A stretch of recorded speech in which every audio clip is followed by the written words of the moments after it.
الحمد لله نحمده ونستعينه ونستغفره ونؤمن به ونتوكل عليه ونعوذ بالله من شرور أنفسنا ومن سيئات أعمالنا من يهد الله فلا مضل له ومن يضلله فلا هادي له ونشهد أن لا إله إلا الله وحده لا شريك له ونشهد أن سيدنا ومولانا محمدا عبده ورسوله أما بعد فأعوذ بالله من الشيطان الرجيم بسم الله الرحمن الرحيم يا أيها الذين آمنوا اتقوا الله حق تقاته ولا تموتن إلا وأنتم مسلمون صدق الله العظيم. بزرگوں اور پیارے بھائیوں، ہم میں سے بہت سارے لوگ روزانہ اخبار پڑھتے ہیں.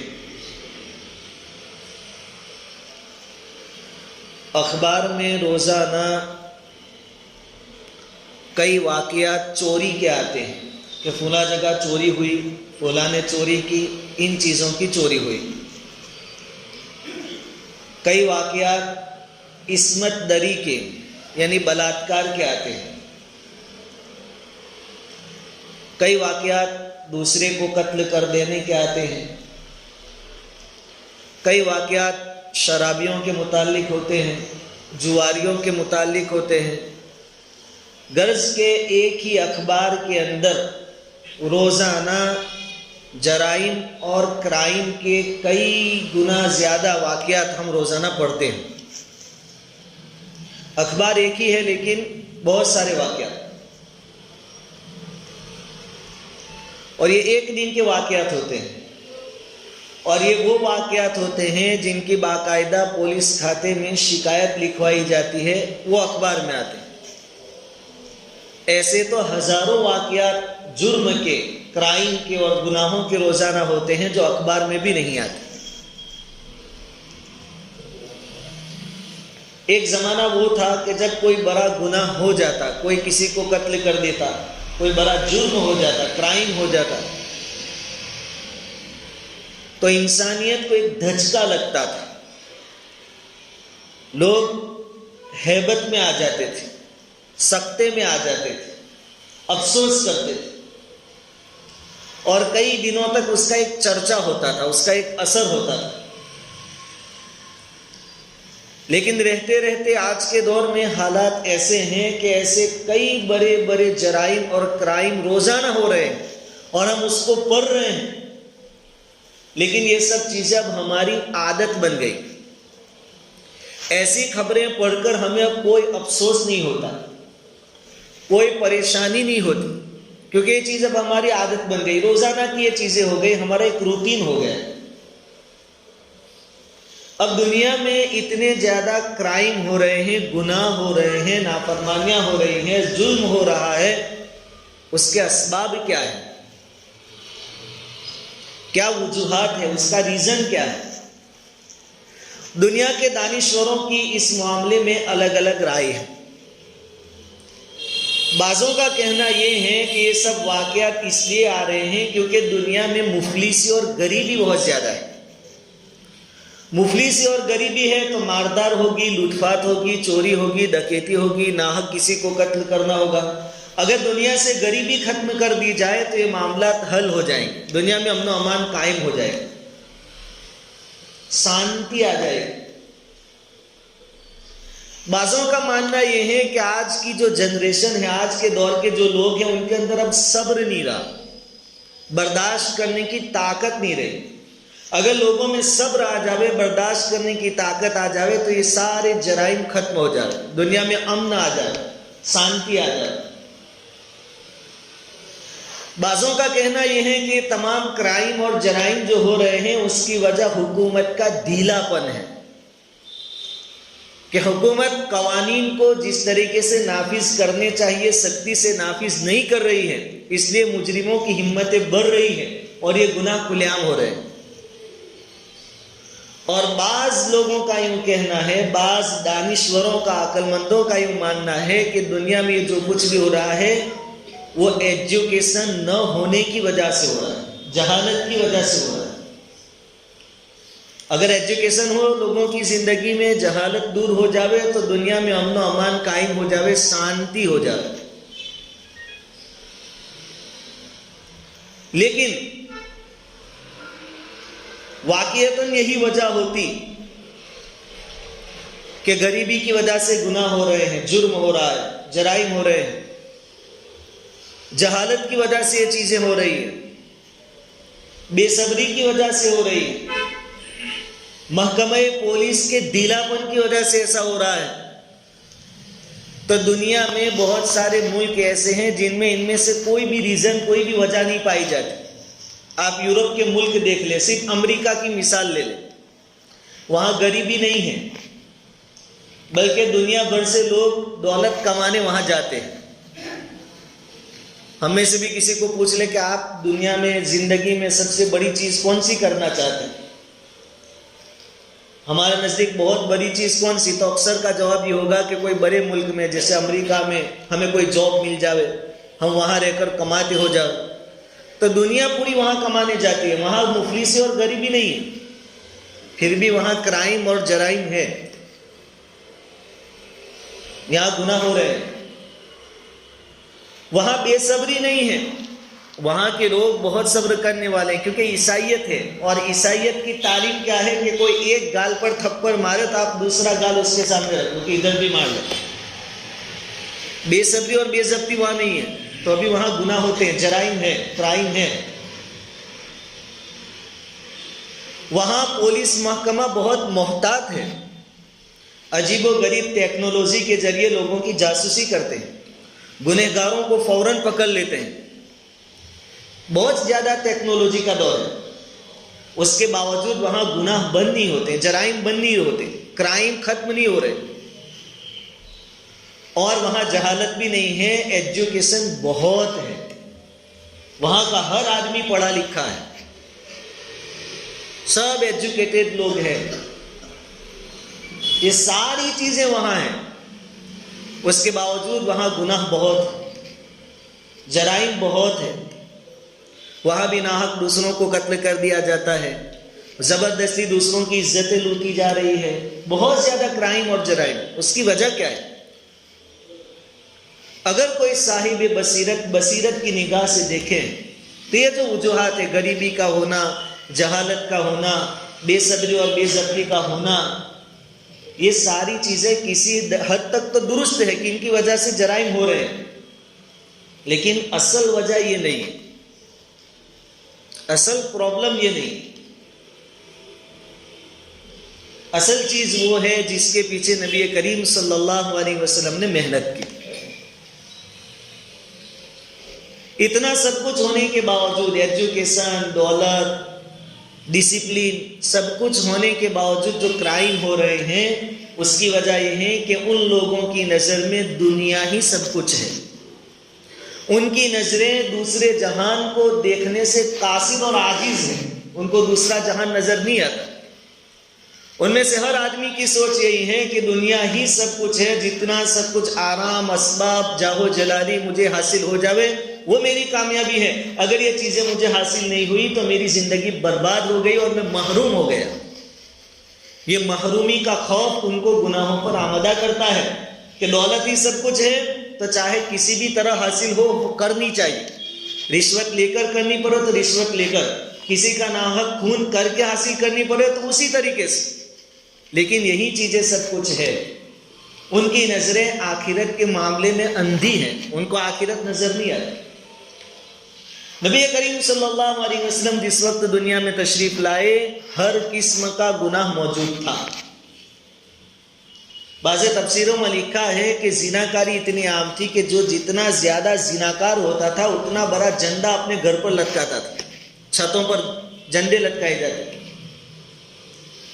اس وقت اس دور کے لوگ اپنی اولاد کو زندہ زمین میں دفن کر کے اس پر فخر محسوس کرتے تھے. اتنے خطرناک لوگ. کرائم کی انتہا تھی, جرائم کی انتہا تھی. اس وقت نبی کریم صلی اللہ علیہ وسلم نے ان کو کیا بتایا, حضور نے کیسے محنت کی. سب سے زیادہ محنت نبی کریم صلی اللہ علیہ وسلم نے اس معاملے میں کی کہ ان کو یقین دلایا کہ یہ زندگی تو کچھ بھی نہیں ہے, اس کے بعد کی جو زندگی ہے وہی اصل زندگی. یہاں کچھ حاصل ہو بھی گیا, مال و دولت, عزت, کرسی, لیکن یہ وقتی طور پر ہے. اصل زندگی مرنے کے بعد والی زندگی.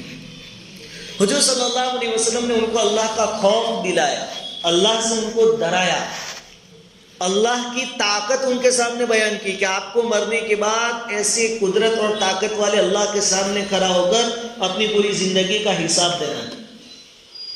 حضور نے یہ باتیں, آخرت کی باتیں اور اللہ کا خوف اتنا بیان کیا کہ ان لوگوں کا پھر ایسا یقین مضبوط ہو گیا کہ گویا جنت اور دوزخ ان کے سامنے ہوتی تھی.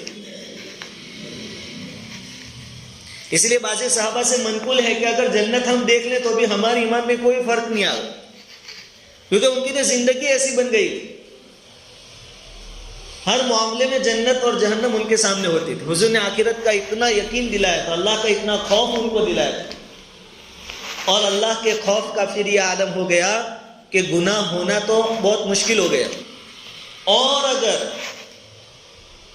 کبھی کبھار گناہ ہو گیا تو جب تک اس سے توبہ نہ کر لے, جب تک اللہ سے معافی نہ مانگ لے, جب تک اس گناہ پر جو سزا شریعت نے متعین کی ہے, نکی کی ہے, وہ بھگت نہ لے, ان لوگوں کو چین نہیں آتا تھا. کیونکہ آخرت کا یقین بن گیا تھا کہ واقعتاً آخرت کوئی چیز ہے اور اصل چیز وہی ہے. پھر صحابہ کرام کا حال یہ ہو گیا تھا کہ ایک عورت ہے, قبیلہ غامیدیہ کی ایک عورت صحابیہ ہے رضی اللہ تعالی عنہ, مسلمان ہے. حضور صلی اللہ علیہ وسلم کی خدمت میں حاضر ہوئی اور عرض کیا کہ حضور مجھ سے زنا ہو گیا ہے, اور شادی شدہ اگر زنا کرے تو اس کی شریعت میں سزا کیا ہے, کھڈا کھودا جاوے, اس میں اس کو کھڑا رکھا جاوے اور پتھروں کی برسات کر کے اس کو ختم کر دیا جائے. وہ عورت جانتی ہے کہ میں اپنی زبان سے اپنے گناہ کا اقرار کر رہی ہوں, اور اس کا انجام کیا ہوگا, میری موت ہوگی, میری جان لے لی جائے گی پتھر مار مار کر. لیکن وہ عورت خود آتی ہے, کیونکہ اب جب گناہ ہو گیا تو ان کو وہ آخرت کی جو فکریں حضور نے دلائی تھی وہ بے چین کر رہی تھی کہ دنیا میں تو اگر چھوٹ بھی گئے لیکن آخرت میں ہمارا کیا ہوگا. جب تک ہم اس گناہ سے پاک نہ ہو جاوے ان کو چین نہیں آتا تھا. حضور کے پاس آ کر کے رہے, حضور مجھے پاک کر دیجیے, گناہ کا بوجھ مجھ سے دور کر دیجیے, مجھ پر حد جاری کیجیے, سنسار کروا دیجیے. حضور صلی اللہ علیہ وسلم نے اپنا چہرہ پھیر لیا, ادھر چہرہ پھیرا, وہ عورت ادھر سے آ رہی ہے, حضور میرا معاملہ صاف کر دیجیے, مجھے پاک کر دیجیے. حضور نے پھر چہرہ ادھر گھما لیا, وہ عورت پھر آتی ہے, حضور مجھ سے گناہ ہوا ہے, مجھ پر حد جاری کیجیے. یہ بے چینی تھی, اللہ کا خوف تھا, آخرت کی فکر تھی. وہ جانتی تھی کہ اگر دنیا میں پتھر مار مار کر میری جان لے لی جاتی ہے یہ سستا سودا ہے آخرت کی دوزخ کے مقابلے میں. اس کی بے چینی تھی. تیسری چوتھی مرتبہ حضور کے سامنے اس نے عرض کیا تو حضور نے کہا کیا بات ہے؟ کہا کہ حضور مجھ سے زنا ہو گیا ہے اور میرے پیٹ میں زنا کا حمل ہے, بچہ ہے. حضور صلی اللہ علیہ وسلم نے فرمایا کہ جب پیٹ میں بچہ ہے تو تم پر ابھی حد جاری نہیں ہو سکتی, کیونکہ گناہ تم نے کیا ہے, سزا تم کو ہوگی, لیکن ابھی سزا نافذ ہوئی تو پیٹ میں جو بچہ ہے وہ بھی مر جائے گا. جاؤ تم گھر چلی جاؤ, بچہ جب پیدا ہو اس کے بعد آنا. بچے کی پیدائش کے بعد دیکھو ایک لمبا وقت گزرا, 9-10 مہینے گزر گئے, سال گزر گیا. اس کے بعد وہ عورت آتی ہے. یہ اتنا لمبا وقت ہے کہ آدمی کے اندر جو افسوس ہوتا ہے وہ رہتے رہتے ختم ہو جاتا ہے یا کم ہو جاتا ہے. وہ عورت چاہتی تو واپس حضور کے دربار میں حاضر نہیں ہوتی, اور جب حضور نے اس کو چھوڑا کہ جاؤ بچہ پیدا ہوئے اس کے بعد آنا, تو حضور نے اس کے ساتھ کوئی سپاہی کوئی پولیس والا نہیں بھیجا یا کسی کو ضامن نہیں بنایا کہ وقت پر آپ کو یہاں آ جانا ہے, یہ تمہارا ضامن, اگر تم نہیں آئی تو ان کو ہم پکڑیں گے. کوئی پولیس نہیں, کوئی ضامن نہیں. ان کے اندر گناہ کا احساس ایسا تھا, آخرت کا خوف ایسا تھا کہ وقت گزرا, سال ہو گیا, 9 مہینے ہو گئے, بچے کی پیدائش ہو گئی, لیکن وہ بے چینی ختم نہیں ہوئی کہ آخرت میں میرا کیا ہوگا. یہ عورت بچے کو لے کر آئی, حضور نے کہا کہ یہ تو ابھی دودھ پیتا بچہ ہے, ابھی تم کو سنسار کر دیا جائے تو پھر بچے کو دودھ کون پلائے گا, جاؤ جب بچہ روٹی کھاتا ہوئے تب آنا. یہ عورت واپس گئی, پھر ایک مدت کے بعد آئی. اس وقت اس بچے کے ہاتھ میں روٹی کا ٹکڑا تھا. یہ اس بات کی نشانی تھی کہ اب اس نے دودھ پینا چھوڑ دیا. وہ عورت واپس آئی, اس نے پھر اپنے گناہ کا اقرار کیا کہ حضور مجھے گناہ کے بوجھ سے پاک کر دیجئے, ہلکا کر دیجئے میرا بوجھ, مجھ پر حد جاری کریے. یہ کون سی چیز تھی جو ان کو اتنا بے قرار کر رہی تھی؟ یہ آخرت کی فکر تھی. انہوں نے دنیا کو کچھ سمجھا ہی نہیں, ان کی نگاہ میں آخرت ہی سب کچھ تھی. وہ عورت آئی, اس کے پاس جو بچہ تھا وہ کسی اور کے حوالے کیا گیا, کسی اور کی کفالت میں دیا گیا, اور کھڈا کھودا گیا, اس میں عورت کو کھڑا کیا گیا اور اس کو سنسار کیا گیا. حضور کو تو معلوم نہیں تھا کہ اس سے زنا ہوا ہے. اس عورت نے آ کر خود کہا تھا کہ میری آخرت داؤ پر لگی ہے, اگر میرے اوپر سزا نافذ نہ ہوئی تو آخرت میں مجھے جہنم میں جانا پڑے گا. یہ بے چینی عورت کو خود وہاں لے آئی. جب سنسار کر دیا گیا اس کے بعد حضور صلی اللہ علیہ وسلم نے فرمایا کہ عمر, اس عورت نے اپنے گناہ سے ایسی توبہ کی ہے کہ اس کی توبہ کا 10واں حصہ پورے مدینہ والوں کو تقسیم کر دیا جائے تو پورے مدینہ والوں کی مغفرت ہو جائے. ایسی توبہ اس نے کی تھی. یہ تھی ان کی بے چینی, یہ تھی ان کی آخرت کی فکر کہ ہمیں اللہ کے سامنے کھڑا کیا جائے گا, ہم سے حساب لیا جائے گا, ہمیں وہاں جواب دینا ہے. جن کے سامنے آخرت ہوتی ہے وہ آدمی گناہ سے بچ جاتا ہے, چاہے پھر وہ محفل میں ہو یا تنہائی میں ہو, دن کے اجالے میں ہو یا رات کے اندھیرے میں ہو, وہ آدمی گناہ نہیں کرے گا. آج ہمارے اندر سے یہ احساس رخصت ہو گیا. آج کے دور میں گناہ کو ہم نے کمال سمجھ لیا. کسی کا حق مار لیا, کچھ پیسے دبا لیے, کسی کو الو بنا لیا, تو ہم لوگوں کے سامنے فخر کے طور پر بیان کرتے ہیں کہ فلاں کو میں نے ٹوپی پہنا دی, فلاں کا میں نے کر ڈالا. اس کی بنیادی وجہ یہی ہے کہ ہمارے دلوں سے آخرت کا احساس ختم ہو گیا کہ ہر چیز کا ہمیں آخرت میں حساب دینا ہے. آج دنیا میں جتنے گناہ ہو رہے ہیں, جرم ہو رہے ہیں, کرائم ہو رہے ہیں, یہ تمام آخرت کا یقین نہ ہونے کی وجہ سے ہو رہا ہے. ایک چور کے دل میں اگر یہ احساس پیدا ہو جائے کہ آج تو میں چوری کرنے میں کامیاب ہو جاؤں گا, لیکن اللہ کے سامنے کیسے جھوٹ بول سکتا ہوں, اس سے کیسے چھوٹ سکتا ہوں, وہ آدمی پھر کبھی چوری نہیں کرے گا. موقع ہوگا تو بھی نہیں کرے گا. آدمی کتنا طاقتور ہو, کتنے اونچے عہدے پر ہو, لیکن اس کے دل میں احساس پیدا ہو جائے کہ اگر آج 2-5 ہزار کی رشوت لی تو کل قیامت کے دن جواب دینا بھاری ہو جائے گا. صحابہ کرام والا احساس ہماری زندگیوں سے رخصت ہو گیا. ان کے وہاں احساس. زکوٰۃ کے معاملے میں آج ہی صبح میں تعلیم میں آیا تھا کہ ایک عورت حضور صلی اللہ علیہ وسلم کی خدمت میں اپنی لڑکی کے ساتھ حاضر ہوئی. عورت کے ساتھ جو لڑکی تھی اس نے سونے کے کنگن پہنے ہوئے تھے, زیورات پہنے ہوئے تھے.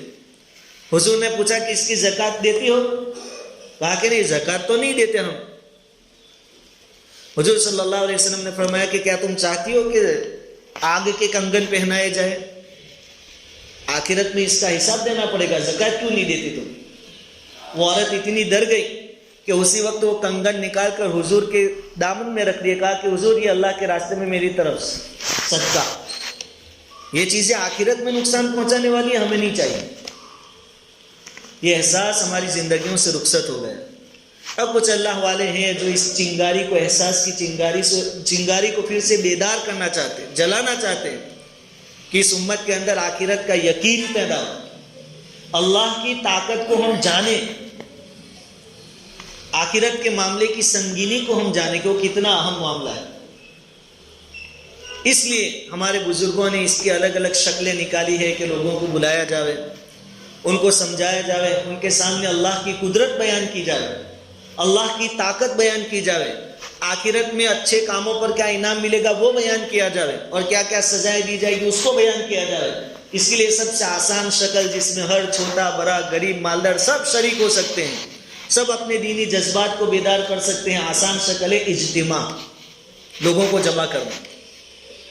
ہم سب کو معلوم ہے ہمارے سورت ضلع کا اجتماع تاریخ 1، 2 اور 3 جنوری کو، انہیں بھی پرسوں سے شروع ہو جائے گا، کچھولی میں اجتماع ہے، سب وہاں جمع ہوں گے، اللہ کے نیک بندے آئیں گے جن کے سامنے آخرت ہے، جنہوں نے اپنی زندگی کا مقصد دین کی دعوت کو بنا لیا ہے، وہ آئیں گے ہمارے سامنے، اللہ کی قدرت بیان کریں گے، اللہ کی طاقت بیان کریں گے، آخرت کا احساس ہمارے دلوں میں بیدار کرنے کی کوشش کریں گے، کس پر کیا ملے گا، کیا بھگتنا پڑے گا، وہ چیزیں ہمارے سامنے بیان کی جائے گی۔ تو ہمیں چاہیے کہ ہم اجتماع میں پہنچنے کی کوشش کریں گے بھائی انشاءاللہ۔ ہر مجلس میں ہم شریک ہو، ہر مجلس قیمتی ہے، ہم خود بھی جاوے، گھر والوں کو بھی لے جاوے، اس کی دعوت بھی چلاوے، اور اجتماع کی کامیابی کے لیے دعائیں بھی کریں، صدقات بھی دیں، دعا بھی کریں۔ اور بہت سی مرتبہ ایسا ہوتا ہے، فضائل حج میں حضرت شیخ نے وہ واقعہ لکھا ہے کہ ایک مرتبہ 6 لاکھ لوگوں نے حج کیا، 6 لاکھ لوگوں نے، ان میں سے صرف 6 لوگوں کا حج قبول ہوا، صرف 6 لوگوں کا۔ پھر اللہ تعالیٰ نے ان 6 کی برکت سے 6 لاکھ کا حج قبول کر لیا۔ اب اجتماع میں ہم ہزاروں کی تعداد میں جائیں گے، ہر بندہ تو مقبول نہیں ہوتا، لیکن کچھ بندے ایسے مجمع میں اللہ کے مقبول ضرور ہوتے ہیں، ان کی دعاؤں میں اگر ہمارا حصہ لگ گیا، ہم شریک ہو گئے، تو ان کے سائے میں ہماری دعائیں بھی قبول ہو جائیں گی۔ وہ گناہ کی مغفرت مانگیں گے تو ہماری بھی مغفرت انشاءاللہ ہو جائے گی۔ تو بہت بڑا موقع ہے اللہ والوں سے فائدہ اٹھانے کا، اپنی زندگیوں کو تبدیل کر دے گا، اس لیے تمام ساتھی اجتماع میں پہنچنے کی کوشش کریں، اس کی دعوت چلاویں۔ اللہ رب العزت کئی سنی باتوں پر عمل کی توفیق عطا فرمائے۔